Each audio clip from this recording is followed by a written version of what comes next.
Good Hello. morning. Day 12. That's crazy. I have no Christmas shopping done. I am done. See the difference between us? We're going very low key this year. So I ordered a few things. We have some traditional things we do. I got those taken care of the other day. I'm not sure they'll make it in time because I did put it off so long. But I haven't even started, so don't tell me about putting off so long. I put off ordering. Like if I was going to shop them, it wouldn't be an issue. But this was ordering from like a non-Amazon place that has normal shipping issues, So Yes. yeah. Yeah, I understand. Yes. Yeah. Have you started? Have you started at all? No. No? Okay. That's It's okay. You don't have your hard. decorations up. You don't have to do it until your decorations are up. Is that the rule? I just made the rule. Whatever. It's hard. Because I procrastinate going to town, and town in that case, like if you're going to Christmas shop, I probably need to go to Cheyenne, and that's an hour away. Yeah, but we were talking about you had to go get some luggage. So you can go get your luggage. You can go get Christmas presents done. Just do it all at once and have a good old time. We used to do that when we were little. Not when we were little, when my kids were little. And Uh-huh. I had a van. I was a minivan mom, and I put the kids in because, if you're going to go for that long of a time, if you're going to take two little kids and drive an hour away and do this, you have a list because you don't want to do that very often. Yeah. And you know how with horses, they talk about horses being barn sick, meaning they want to run back to the barn and they don't want to be out and about and they want to go back to their whatever, Uh-huh. their safe space or their food or whatever it is that they want to go back to in the barn. That's called being barn sick. So when mine were little, my youngest would say, "I'm town sick," meaning I'm sick of being in town and I'm ready to be done, ready to go Get home. out of here. Yes. Yeah. And then the issues of public restrooms with toddlers and the automatic toilet flushers. Oh, that freaked out my kids. They hated that so much. Finally, I did the minivan mom thing and I just put one of those tiny little potty training porta potty things There they you have. go. Let's put that in the back. Yeah. Yep. And that worked great until someone had to poop on the way home. And then it was like, oh, the whole way home, windows down, girls. But you got to do what you got to do. Oh, yeah. I have so many stories about public restrooms from our time in the Philippines that probably are best left unshared. I'm just gonna Yeah. But the it's range and quality in some parts of the world can be quite quite dramatic. fast. Yeah. So you just do what you got to do. You do Anyway. what you gotta do. We're all humans. Yeah. Everybody poops. That book. Yeah. Some people poop in the snow. I mean, we've already established this. So That's true. this is this year's theme, I guess. But not in Sweden. We had mocha. What was the mocha moose and pooping in snowbanks, and potty chairs and vans. Funny. But when you live in Wyoming and your kids are little, you teach them how to do their business in the wind. And the reason came to mind today is because when I got up, it was 21 degrees and blowing 45. Ooh. And that's ugly.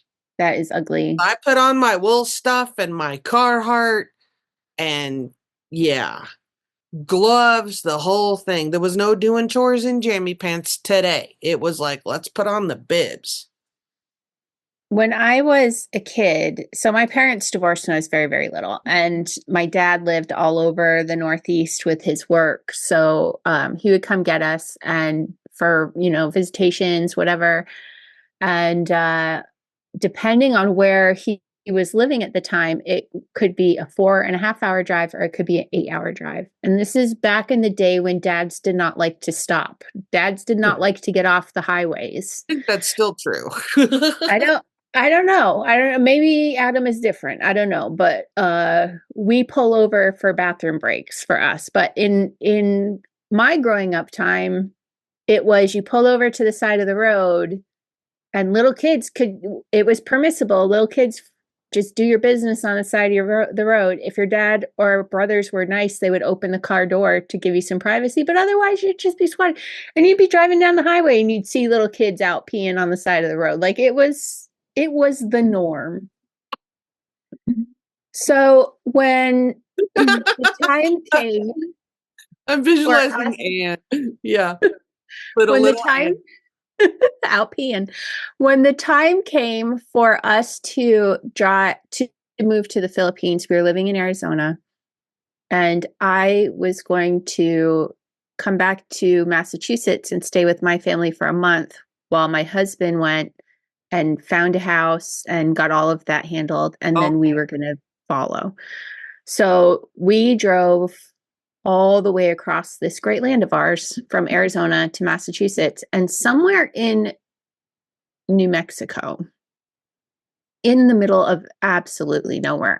I mean, on the map there, we were 20 miles from the last civilization, and there was 20 miles until the next civilization. And my youngest, who was 4 at the time or about to turn 4, said that she needed to pee. And she was at this point out of pull-ups. She was, she was big girl. And I was like, okay, well, can you hold it for as long as a cartoon show? No, I cannot. I was like, okay. So as we drove, and it was just like, New Mexico desert flatness. And I knew my pretty, pretty princess daughter was not going to do the pee on the side of the road thing. She was going to need privacy. So we pulled over, and because there was a fallen log, like probably 50 yards from the roadside, just in this flat nothingness. I have no idea where it even came from. So we jump out and I grab her and we're like, okay, we're going to go behind that log. And she's like, okay. And so we go behind and I like drop her trouse and I'm like, okay, you're going to squat like this, like mommy is, and you're just going to pee. Right. And I took her by the shoulders to help her support her as she squatted, and she just went totally straight. And I just ended up like tilting her. Blank. And she's just looking at me like I did not agree to this, And so I just stood her back up again. I was like, can you hold it for as long as a SpongeBob? And she was like, yes. So we ran back to the car and she held it all the way to the next gas station, which was about 20 minutes away. And she went and peed, and she has never in the middle of driving ever asked or said she has to pee again, ever, her entire life. I don't know that she's ever peed outside ever in her life. So we had different growing ups, she and I. You think? Wow. Okay. I still have that. That's like one of those core memories of mine as a mother, just the moment of going and just seeing her go. Yeah. And my kids were little. I'm like, bend your legs. And I would just put my arms Yeah. like this and they put my arms under their armpits to hold them up. And I'm like, all right. Yep. If you're not facing the correct way into the wind, I mean, you might, Yeah, it's coming back to you. have a little sprinkle on your shoe or whatever, but still not that big of a deal. I peed outside enough as a child because like also playing, like you didn't want to Yeah. go back inside. You were out in the Oh, woods. So you'd stop and and take care if of you go things. back inside, they might make you stay there. Yeah, which was a fate worse than death. Oh, yeah. So Got to be no, out till I dark. remember being scientific as I learned and taught myself how to pee outside, like how wide my feet had to be, in which direction, and like Sure. make sure you're facing downhill, and like just all of the different factors. Downhill. Yeah, because you don't want it to run into your shoe. So you want to face downhill. So if it's going to run anywhere, No, it you goes face away from. uphill. Well, either way, like don't be cross. Don't be Oh, well, cross. that's true. Yeah, you want to, do a wind direction test, Unless like you live in Wyoming and it's just painfully obvious, it's which just obvious. no, that Yeah. yeah. And then there's a whole other thing. If you have a 30-pound backpack on, do you take the backpack off or do you not? How talented Yeah. are you and how good is your balance? How And strong are your knees? oh yeah, there's that too. However, I will say, as an older woman backpacker, you know, they make these things that are for women and they're like funnels and you can pee like a guy. Yeah. It takes a I've little heard about practice. them. Oh, they're fantastic. I'm just saying, because then you don't have to take your backpack off and you can kind of just go behind a tree like a boy.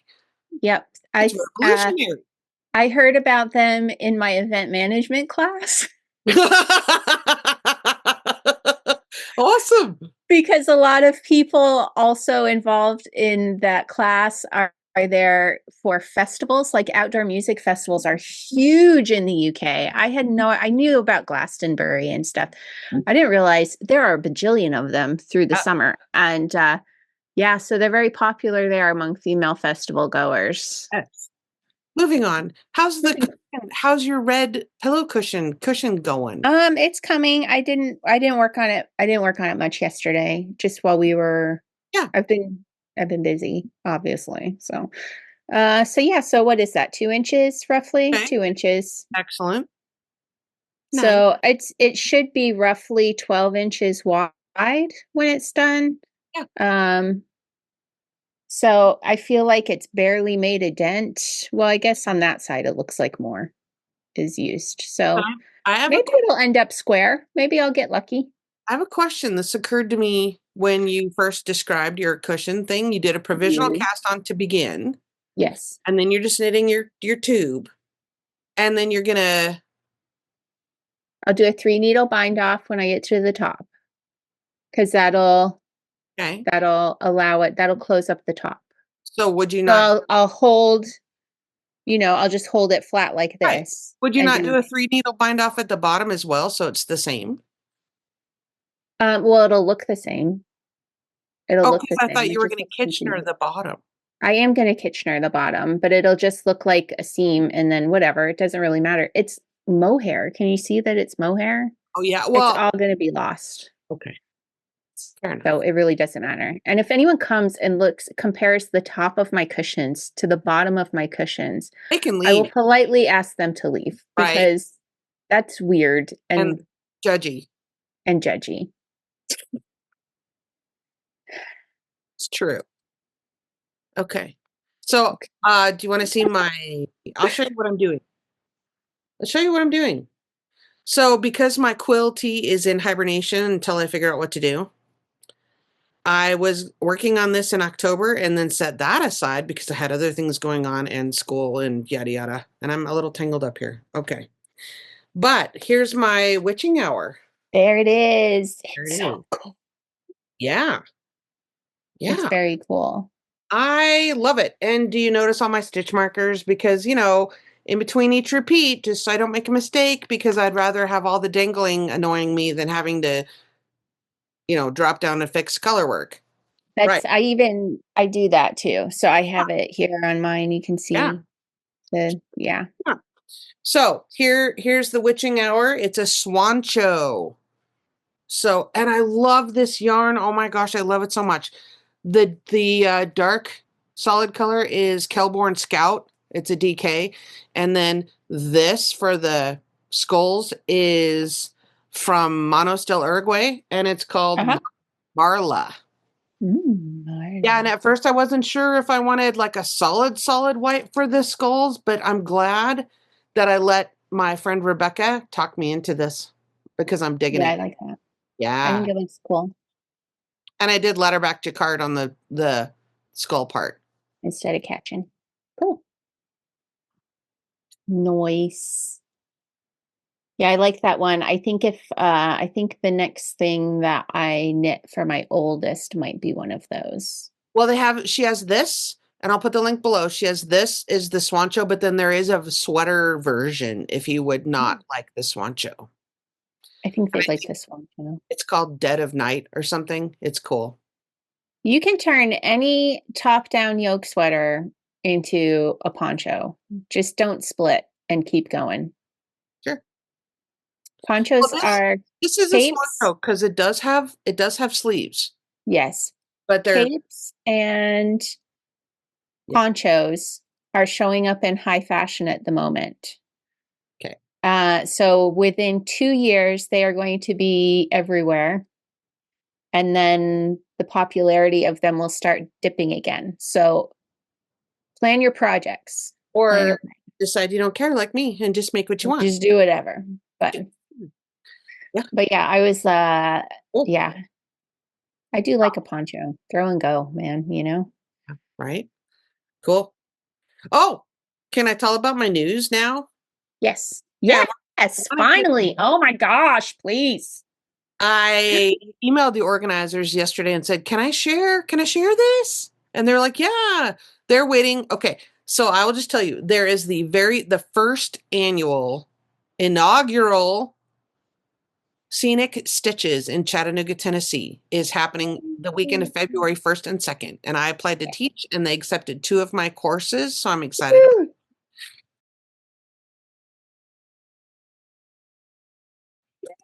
So Yay!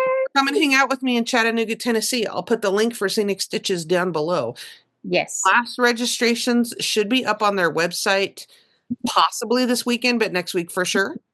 But I am teaching ladder back jacquard, and I'm also teaching Jana's Perfect Heel from the toe up. Perfect. So Excellent.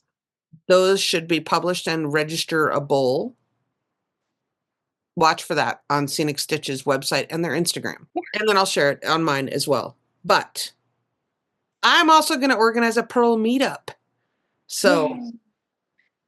come and see me. Yes, very exciting news. I'm very happy for you. Which I is think why it's going we're to be talking about great. where to sit on the plane. Yeah. Where to sit on the plane and luggage and all the other things. Well, yeah. And I'm not gonna I don't know if I'm gonna pay for checked luggage or not. But like I said, if you just wear the same pants 4 days in a row, then you can bring home a lot of yarn. There you go. Not And that if you're there for that long, see, sometimes what I'll do so I don't have to wear the same thing every day is, I plan my outfits and I'll do it so that whatever I wear the first day or the thing I travel in or the thing I wear the first day, I plan to wear at the end as well. And that first night, I'll just go ahead and wash it in the hotel sink or the tub, whatever I have access to, and hang it up and let it dry again. And then, right. you know, have it Well, right. again. And the thing is I mean, honestly, unless you get sweaty, it's not gonna be dirty. Yeah, So, and most of the things like our outerwear, you have on a t-shirt or a cami or something underneath anyway. right. So, Layering helps a lot. right. What did I do? Oh. Anyway, so hooray for Scenic Okay, Stitches. that's I'm exciting. excited to be able to go. I'm excited to, oh, some of the vendors that I recognize are people that I've either podcasted with or met when I went to Dallas. So that'll be Oh, fun to see awesome. people again. Yeah. So I'm That's excited. awesome. Yay. And I'm Yay. some other applications out there. So we'll see. I think I might have to get a web page that says, where am I going to be? I think you should. Like a Where's Waldo kind of thing?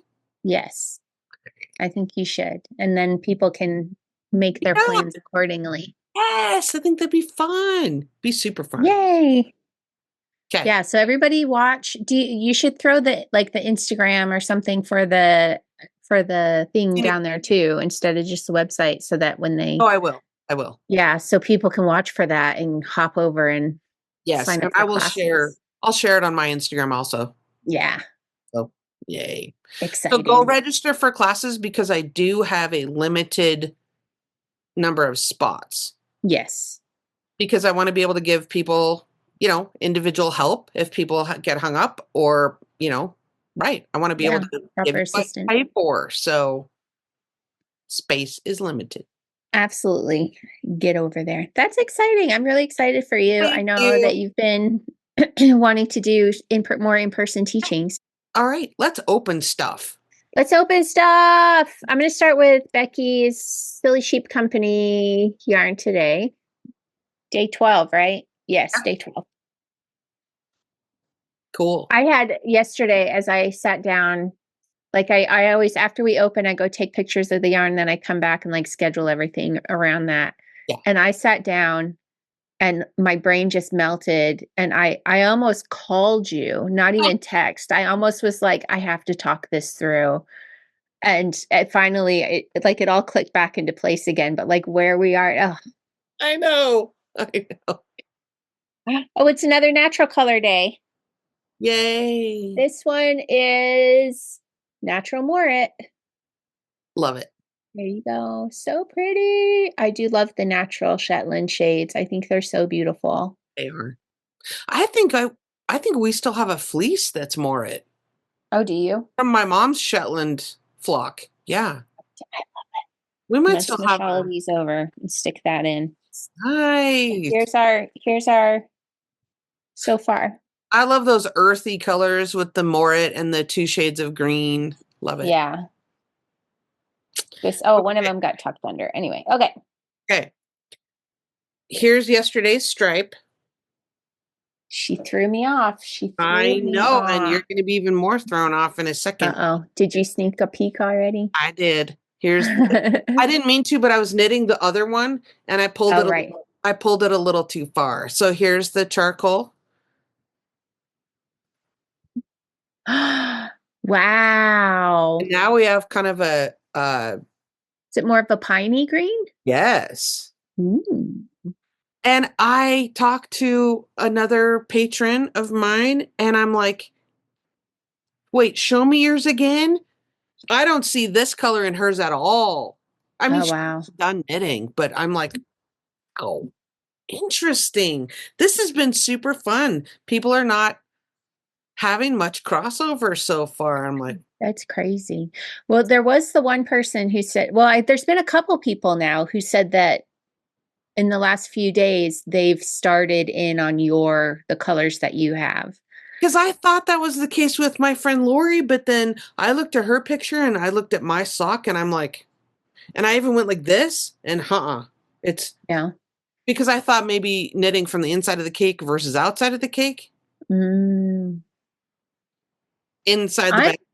I'm wondering if she did maybe I know you said like there's a certain number of colors, Yeah. but I'm wondering if the way she did it was to put them in different orders as she went along. So it's not like one long repeat, but it could be like 20 colors and then those 20 colors in a different order and then those 20, So Mystery the pieces that you get are really, anyway, unique. yeah, I don't know. Interesting. Okay. Well, I'm just gonna curious. and you know Very good. what I thought about yesterday was, okay, I really need to keep track here because I just keep knitting round and round. And I'm like, unless I want to do an afterthought heel, I need to pay attention where I am. Yeah. So then I tried it on. I'm like, okay, no, I'm good for another stripe or two.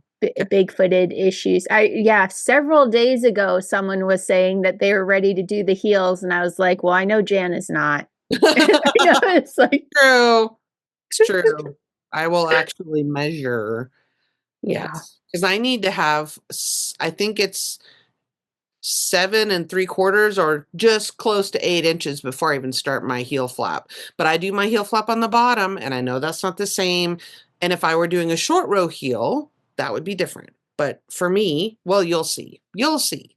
With your perfect heel. Try the customizable toe up sock. And then the Janet's perfect heel is how you achieve your measurements. Ooh. So I'm Okay. just showing it off again because we haven't knit anymore because yesterday was a prize day, a gift day, an item day when we had Mella's. And then so I'm going to open today's, and I know quite a few people said in the last couple days they've said that they're just barely casting on. So as I said, like we do have these days after each of the makers where there's like a little thing that you get from a non-yarn producer that gives you an extra day. And then another thing I was remembering after I said that is that every first day Yes. is the pattern color. So every first day you only have one color to work with. So It's still natural white, Right. but you don't have the color to work it go with. it. So you have another catch-up day, is what Yes. I'm saying. So you really have 2 catch-up days between. So this one, we are going into our next maker, Jamieson's of Shetland, Spindrift. They are one of the few yarn producers where all the yarn is grown on Shetland, processed there, spun up, all there on the islands. Jamieson's of Shetland.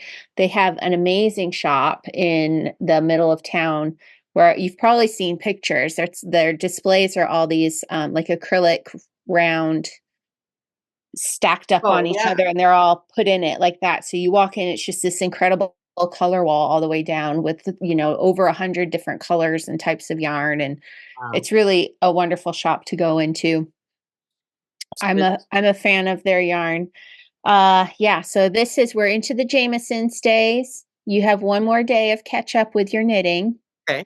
If you want to sort of try and get caught up, but again, don't stress. There's no pressure. There's no pressure. Oh, there's time. There was a guess that it might be a cowl, and my response was it could be. So here we are, Jana. I wanted to talk about this today, and I did give you a warning that I wanted to talk about this today. I love it, first of all, but I wasn't in love with it yesterday. Oh, right. So yesterday I was looking at it and I was like, I think I may need to go down a needle size because I think I just want the look of the stitches to be smaller. Okay. I was being very particular yesterday. And then someone posted, and I don't remember who it was. It was on the Facebook post, and she posted her picture, which was absolutely stunning, beautiful knitting. She's a very even knitter, but I think her gauge is also a little tighter than mine. Okay. And I was looking at the picture and I was like, I think I want to go smaller. I think I do. I have a question. Okay. Before you frog all that, before you rip all that out, would it be helpful to knit a bit of a swatch with the gauge that you have now and then soak it and see how much it blooms? Let me carry on for a minute. Okay. So, yes, that would. If I was inexperienced with this yarn, but I've knit so much with Shetland wool at this point. You have, yeah. That I trust how this will result. Right, because you've done it and you know what's going to happen when you soak it and let it dry. Right. And so as I was knitting my own, I was like, I think I just want this to be a tighter gauge. Okay. And then I saw hers is a tighter gauge. And I was like, yeah, I do. Okay. So did I message you last night or was I just talking to myself last night? You messaged me and said with capital letters that you were considering restarting with a smaller needle size. You guys, yesterday was a whole day. It was a whole day. As opposed to a partial day. As opposed to just a day. Yesterday was a whole day. And this was part of it. So anyway, so after I messaged you and was like, I'm frogging this whole thing and starting over. I didn't, first of all. Obviously. And then I woke up in the morning and I said, you know what though? I do like how this feels. I like how this fabric feels. And for what it will eventually be, I will be very happy with the feeling of this. Okay. And I remembered that even though the stitches are a little bit bigger, like I could have smaller stitches, when I block this, all of that sort of largeness, it's all going to even out. It's going to look perfectly even once it's blocked. That's one of the things I love about Fair Isle done in Shetland wool, is it evens out.